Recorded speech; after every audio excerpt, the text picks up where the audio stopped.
Good morning, students. We were on chapter number 7, adaptation in plants. Adaptation का मतलब तो समझ ही गए होंगे क्या होता है कि प्लांट अपने आप को चेंज करता है उस क्लाइमेट या फिर उस माहौल के सामने जिसमें उसे ज़िंदा रहना है। ठीक है, तो जैसे आप कोई इंसान गर्मियों में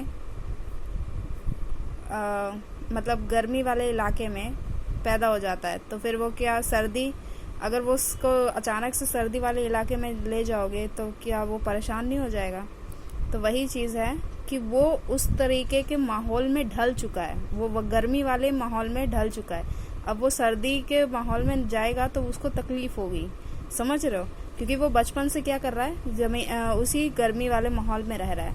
ऐसे ही कोई ठंड वाले इलाके में मान लेते हैं कि हमेशा जो ठंड वाला इलाका रहा है, हिमालय ले लो, हिमाचल प्रदेश, इन सब में ठंडी बहुत ज़्यादा होती है ना। तो वो ज़्यादा ठंड सहने की आदत हो चुकी है उनकी। तो अगर वो यहाँ पे गर्मियों में आएंगे तो उनको बहुत ज़्यादा गर्मी या फिर बहुत ज़्यादा तकलीफ होगी। क्यों? क्योंकि वो सर्दियों वाले इलाके में ही रहे हैं, अब उनको गर्मी बर्दाश्त नहीं होगी, समझ रहे हो? तो ऐसे ही इंसान या फिर लिविंग बीइंग अपने आप को बदल लेता है किसी भी क्लाइमेट के हिसाब से। जो प्लांट जहाँ पे ग्रो करते हैं वो प्लांट वहाँ पे उस इन्वायरमेंट को अडाप्ट कर लेते हैं। अडाप्ट मतलब अपने आप को बदल लेते हैं। जैसे कैक्टस मैंने बताया था कि डेजर्ट में ही पनपते हैं। तो डेजर्ट में क्यों पनपते हैं? क्योंकि उनके अंदर वो चीज़ धूप सहने की और कम पानी में जीने की आदत हो चुकी है, उनको ज़्यादा पानी की ज़रूरत नहीं है।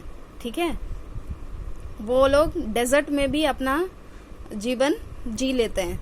तो वही चीज़ है कि जो प्लांट डेजर्ट में हैं वो सरवाइव कर जाते हैं इतने गर्म एरिया में। ठीक है, अब जो भी प्लांट्स माउंटेन में होंगे वो सिर्फ माउंटेन में ही सरवाइव कर पाएंगे। उनको अगर डेजर्ट में लगा दो तो वो सूख जाएंगे। क्यों? क्योंकि उन्हें उतना पानी चाहिए, उतना ठंड इलाका चाहिए, समझ रहे हो? तो वही चीज़ है कि अलग अलग जगहों पे अलग अलग प्लांट्स अपना जीवन कैसे जीते हैं, इस चैप्टर में ये चीज़ है। ठीक है, कल हम यहाँ तक पढ़ चुके थे प्लांट्स इन डेजर्ट के बारे में। आज पढ़ेंगे प्लांट्स ऑन माउंटेन। माउंटेन मतलब पहाड़। ठीक है, पहाड़ी इलाकों में कैसे कैसे प्लांट होते हैं और उनमें क्या ऐसा स्पेशल होता है कि वो जी लेते हैं वहाँ पे, वो पढ़ेंगे यहाँ पे। On mountains the climate is generally cold. Mountain में ज़्यादातर कोल्ड होता है। वहाँ पे there is snowfall in some areas. Snowfall भी होती है, स्नो पता ही है ना, बर्फ गिरती है। Trees growing on mountains are tall, straight and conical in shape. जितने भी ट्री ग्रो करते हैं वो सब टॉल होते हैं, लंबे होते हैं, स्ट्रेट होते हैं, सीधे होते हैं और कोनिकल शेप में होते हैं। कोनिकल मतलब कोन वाली शेप में होते हैं, ट्रायंगल में। ठीक है, कोनिकल मतलब जैसे आपका कैप होता है, बर्थडे कैप देखा होगा, कोनिकल शेप में होता है ना, तो वही है कोनिकल शेप बोलते हैं उसको। ठीक है, these adaptation allow the snow to slide off easily.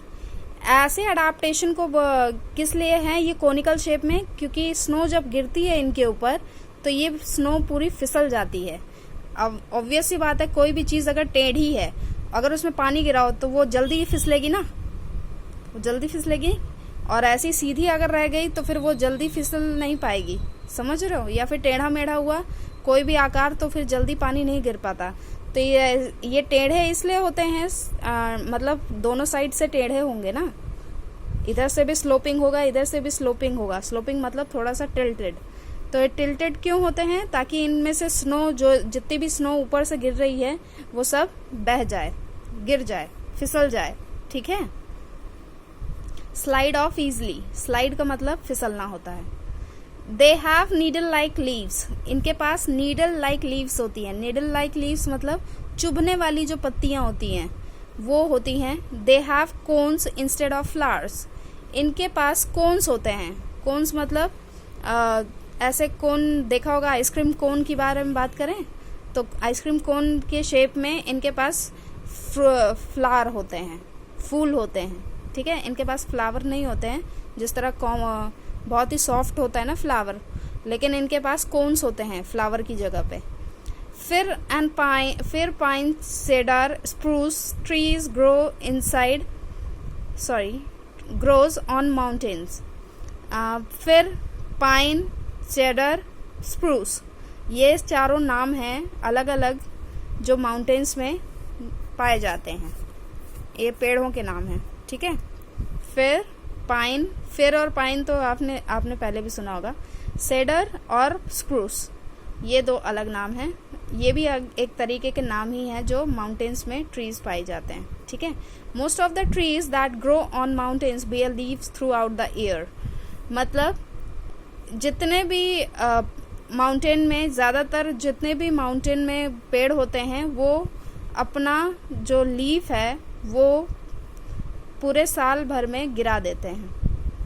मतलब उनका कोई स्पेशल सीज़न नहीं होता है। जैसे हमारे यहाँ यूपी में अगर देखा जाए, प्लेन एरिया में देखा जाए तो ऑटम में क्या होता है, पतझड़ होता है, और स्प्रिंग में नए पत्ते आते हैं, है ना। लेकिन माउंटेन्स में ऐसा नहीं है, वो पूरे साल अपना पत्ता गिराते रहते हैं, मतलब पतझड़ होता रहता है, ठीक है। या फिर पूरे साल इनका ग्रीनरी बनी रहती है, ये हमेशा ग्रीन रहते हैं पूरे साल, तो इसीलिए इनको एवरग्रीन ट्रीज भी बोला गया है।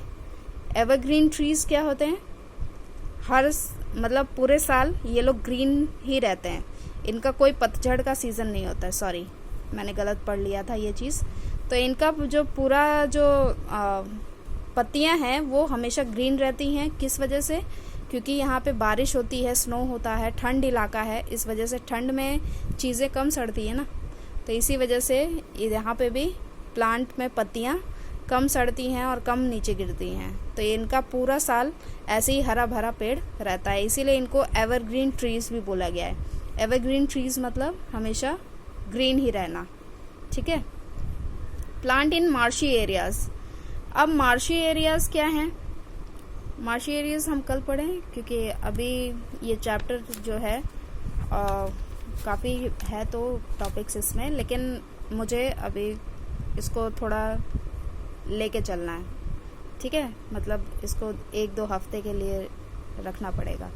सो हम एक एक टॉपिक ब्रॉड में डिस्कस करते हैं। तो आज सिर्फ प्लांट्स ऑन माउंटेन्स ही पढ़ते हैं। बाकी जो आपका होमवर्क है वो है चैप्टर नंबर 5 के आपको एक्सरसाइजेस याद करने हैं। चैप्टर नंबर 5 के, समझ रहे हो? चैप्टर नंबर 5 क्या है? Safety first. सेफ्टी फर्स्ट के आपको एक्सरसाइजेस पूरे याद करने हैं, ठीक है। Thank you so much.